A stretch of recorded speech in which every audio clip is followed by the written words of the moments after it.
Today we're giving you a front row seat to a professional home EV charger installation with ChargedEV. From first knock to final test, here's how we get the job done.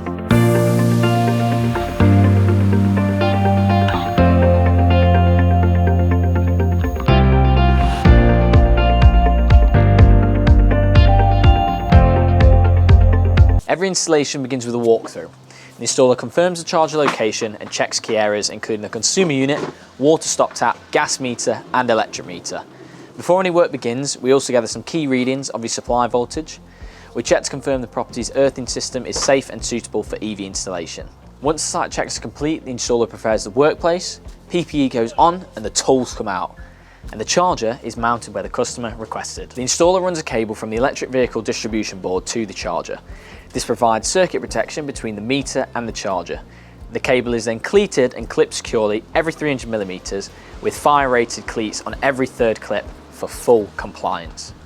With the cable in place, a full continuity and installation resistance test is performed.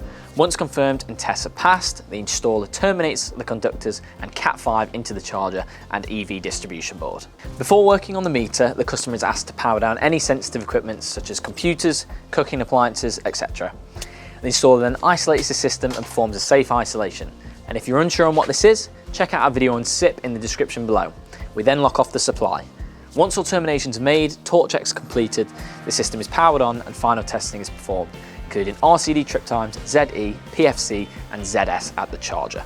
When the cables are terminated into the RCBO, we check the torque settings to make sure we have neither over or under tightened the connections. We check this to comply with the manufacturer's instructions. When all dead tests are performed, we can turn on the installation, reduced by turning on the RCBO onto the EV distribution board. This will then send power to the car charger for us to commission. We test the ZE to make sure that the earth resistance is good enough for us to connect to the electrical system.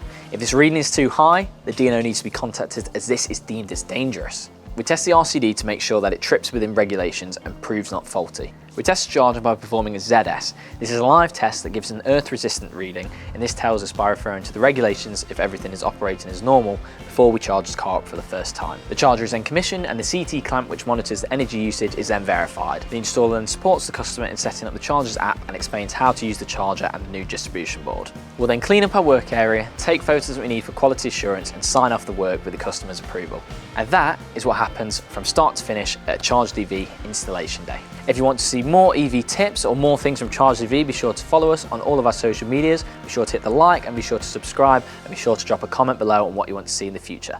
We'll see you in the next video.